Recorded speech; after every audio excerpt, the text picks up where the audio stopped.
আমরা সবাই জানি প্লাস্টিক 3 প্রকার, ক্লোরোপ্লাস্ট, ক্রোমোপ্লাস্ট এবং হচ্ছে লিউকোপ্লাস্ট, কিন্তু আমরা ভুলে যাই যে কোনটার কি কালার। এখন আমরা সবাই ছোটবেলা থেকে পড়ে আসতেছি যে ক্লোরোপ্লাস্ট, এটার মধ্যে ক্লোরোফিল আছে এবং যার কারণে গাছের পাতা, তারপর গাছের কচি কাণ্ড এগুলা সবুজ কালার হয়। তো আমরা কি বুঝে গেলাম যে ক্লোরোপ্লাস্ট হচ্ছে সবুজ রঙের প্লাস্টিক, অ্যান্ড তারপরে যেটা আছে ক্রোমোপ্লাস্ট।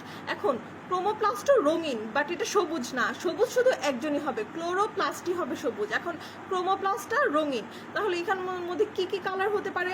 ক্রোমোপ্লাস্টে হচ্ছে তোমার ক্যারোটিন, যেটা কমলা, ক থেকে আমরা মনে রাখতে পারবো। ক্লোরোপ্লাস্টের মধ্যেই ক্রোমোপ্লাস্টের মধ্যেই যেটা আছে সে হচ্ছে তোমার ক্যারোটিন। ক্যারোটিন ক দিয়ে শুরু, ক দিয়ে কমলা রং, ক্যারোটিন। এখন জ্যান্থোফিল, থোর মধ্যে দেখো একটা হ ভাব আসতেছে, সো তার মানে আমরা বুঝবো যে হচ্ছে জ্যান্থোফিল, সেটা হচ্ছে হলুদ রঙের। আর হচ্ছে ফাইকো এরিথ্রিন আর হচ্ছে ফাইকোসায়ানিন। আমরা জানি গ্রিক ভাষায় এরিথ্রো মানে হচ্ছে লাল, তো ফাইকো এরিথ্রিন হচ্ছে তোমার হচ্ছে লাল কালার। আর আমরা যখন একটু বড় হব তখন আমরা হচ্ছে এরিথ্রোপয়েটিন এগুলা সম্পর্কে পরিচিত হব, যেটা হচ্ছে রক্ত রিলেটেড। রক্ত লাল না, রক্তর মধ্যে এরিথ্রোটা ব্যবহার করা হয়। আর হচ্ছে ফাইকো সায়ানিন, সায়ানো মানেই হচ্ছে নীল, তার মানে হচ্ছে সবুজ ব্যতীত আর যত কালারফুল জিনিসগুলো আছে সবই ক্রোমোপ্লাস্টের অন্তর্ভুক্ত। এখন আমরা তো বুঝে গেলাম কি কি কালার আছে, যেমন ক্যারোটিন কমলা, জ্যান্থোফিল ভাব আছে তাই হলুদ, আর হচ্ছে ফাইকো এরিথ্রিন, এরিথ্রো মানে লাল, আর ফাইকো সায়ানিন, সায়ানো মানে হচ্ছে নীল, এই দুইটা হচ্ছে নীল কালার। এখন দেখো আমরা যে গাছের মধ্যে যে ফুলগুলা দেখি কালারফুল লাল, নীল, হলুদ, এগুলো হচ্ছে ক্রোমোপ্লাস্টের কারণে হয়, ক্রোমোপ্লাস্টের কারণে হয়। আর লাস্টলি রইল হচ্ছে লিউকোপ্লাস্ট।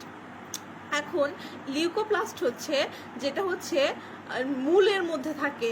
আমরা একটা জিনিস দিয়ে মনে রাখতে পারি মূলে লিউকোপ্লাস্ট, সো মূলের মধ্যে থাকে। সো মূল তো কালারফুল হয় না, তাই না? মূল কিরকম একটা নিউড একটা কালার, সো এটা হচ্ছে মূলের মধ্যে তোমার কোনো কালারই থাকবে না, সো যেটা হচ্ছে বর্ণহীন সেটাই হচ্ছে মূল।